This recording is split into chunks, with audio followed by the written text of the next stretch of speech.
Live from CBS4. Your News at 6 starts right now. Breaking now, an injury to Colts star quarterback Andrew Luck. He is listed as day-to-day with a shoulder injury. At practice today, he didn't look very active. Now take a look at this video from Sunday's game against the Titans. You can see Luck wincing when teammate Matt Hasselbeck thumped him there on the chest. When asked, Luck said he was just suffering from the normal bumps and bruises of the NFL. Well, now we're wondering just how bad it is. Indy Sports Central's Mike Berman joins us in studio with the details. Hey, Mike. Well, guys, you asked the obvious question. How bad is the injury? The answer, however, is unclear. What we know is what you said. Luck was limited in practice because of his right shoulder, and he is considered day-to-day. You are taking a look right now at some video of Luck at today's practice. The uncertainty surrounding his injury results from a lack of details. Media can only watch a short portion of practice, so Luck was asked how limited he was over the course of the entire practice, but the Colts quarterback declined to specify. Asked if he's received an MRI on the shoulder, he declined an answer as well. But before fans get overly concerned, it might be most important to note Luck has never missed a game before and said multiple times today he expects to play Sunday against the Jaguars. So we'll take it day by day and, expect to play. That's for sure. Obviously going to defer to doctors, the trainers, the coaches on everything when it comes to that. But, hopefully a little more tomorrow and ready to go. Do you foresee this something that could keep you out of this Jackson? I don't, and I'm not approaching it that way.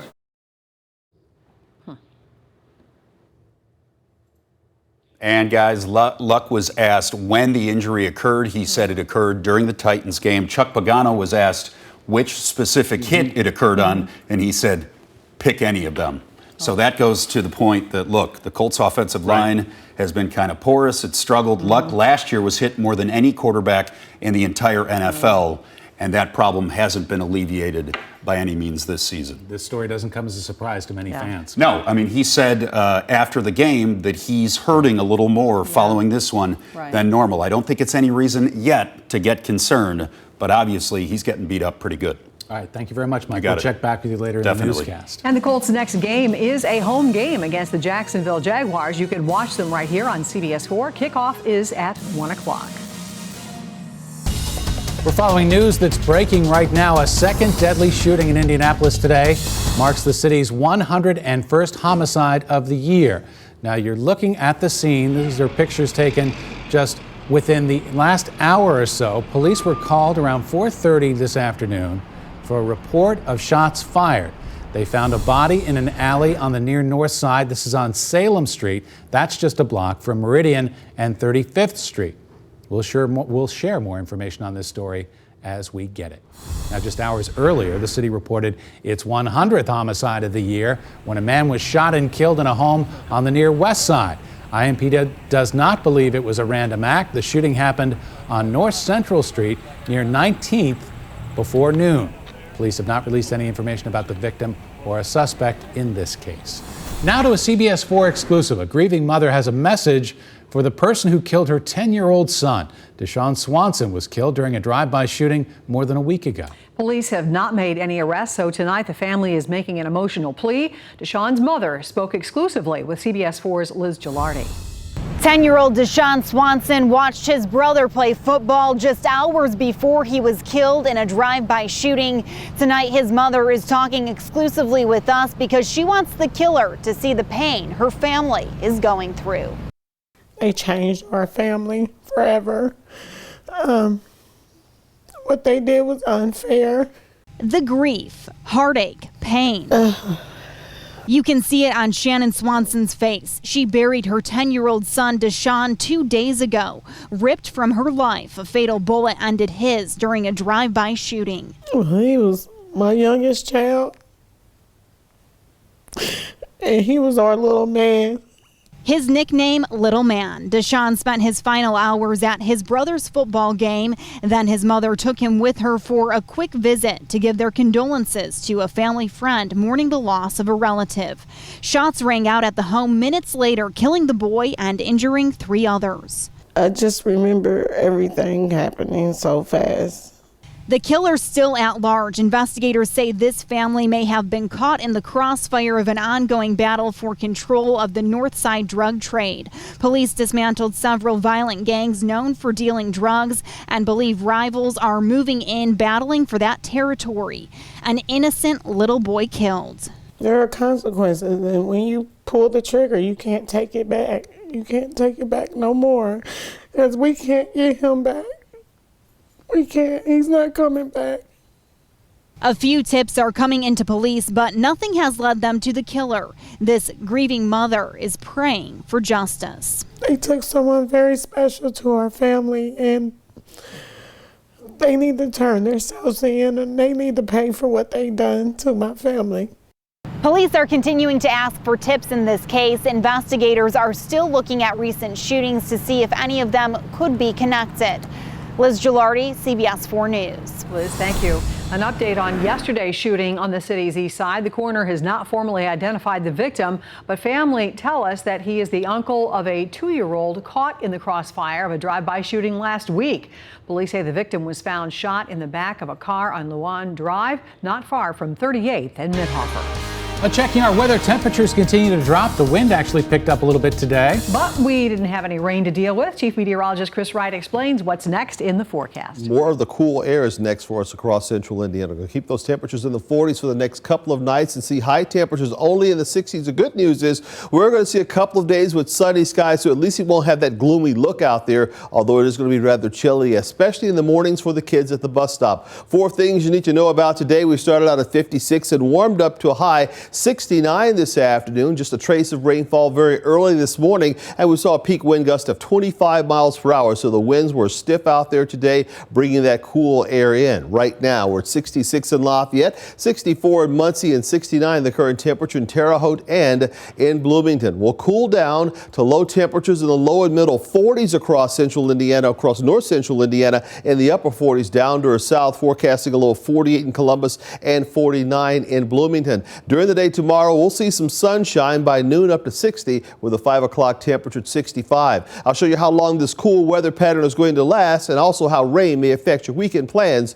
in your Weather Authority forecast. All right, thank you very much, Chris. Well, new tonight at 6 o'clock, an alarming assessment on Indiana's I-STEP test. National education experts say Hoosier students and parents have been misled. Not only that, but students are not nearly as prepared for college as they believe they are. CBS4's Matt Smith is live in our newsroom now with the details. Matt. Yeah, hi, Debbie. Well, we hear all of this talk about being college prepared and ready. Lawmakers are taking a serious look at the state standardized test, that controversial I-STEP. And what they heard this week is there's an honesty gap between reality and what students are being led to believe. It's a warning bell, right? It's basically a signal that something's wrong. The data national education experts presented lawmakers this week underscores the deep controversy surrounding the I-STEP. Recently, they looked at Indiana's test results, comparing the I-STEP against the National Assessment of Education Progress, known as the nation's report card. And what they found was alarming. Take fourth grade reading, for example. The I-STEP found 86% of Hoosier students tested proficient. But compared nationally, only 38% would meet that same standard, a 48-point gap, one of the worst in the country.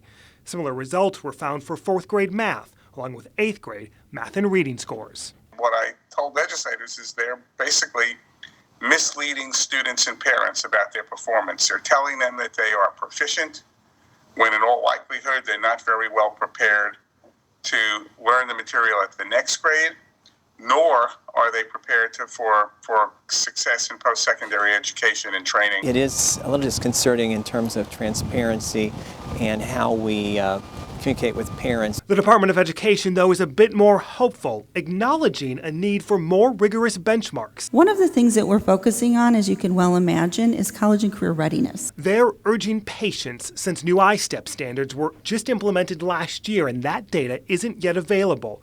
What is clear is the stakes are high for the state to prove it's closing the gap nationally. But where they really depart from other states is the degree to which the information they're providing is inaccurate and overstates the performance of the students in the state.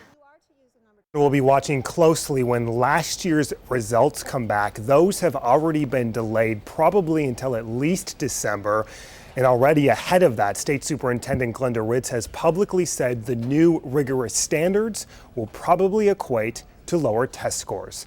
Live in the newsroom, Matt Smith, CBS4 News. Matt, thank you. New information today about the abrupt resignation of one of the highest-ranking Republicans in the Indiana State House. Judd McMillan announced yesterday that he's saying he wanted to spend more time with his family.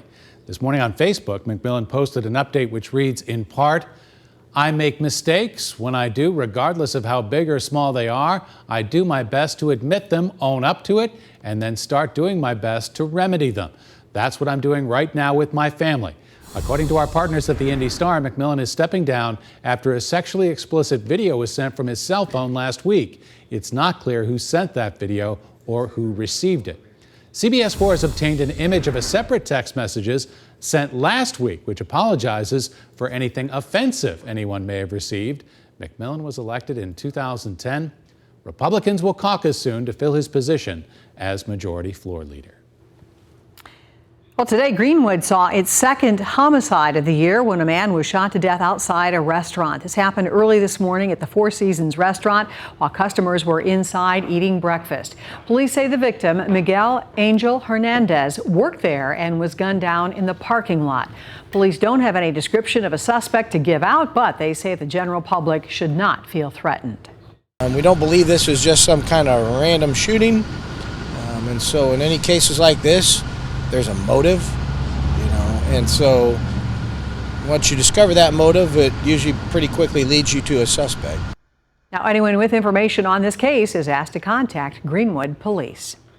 The owner of the Colts has something to celebrate. Specifically, it's the number 293. That's the place Jim Irsay takes on Forbes' list of the nation's richest billionaires. Next, we'll find out which other Hoosiers made the cut. Sometimes there are barriers to people getting healthy, and this takes away one of those barriers. Step forward for better health in Hancock County. We look at who's paying for new equipment that's available now to everyone. Plus, tomorrow on CBS4 This Morning, meet a Central Indiana woman who's helping cancer patients and their families when they need to travel for treatment. That's tomorrow on CBS4 This Morning with Marianne, Tim, Nicole, and Lindsay, starting at 5 a.m.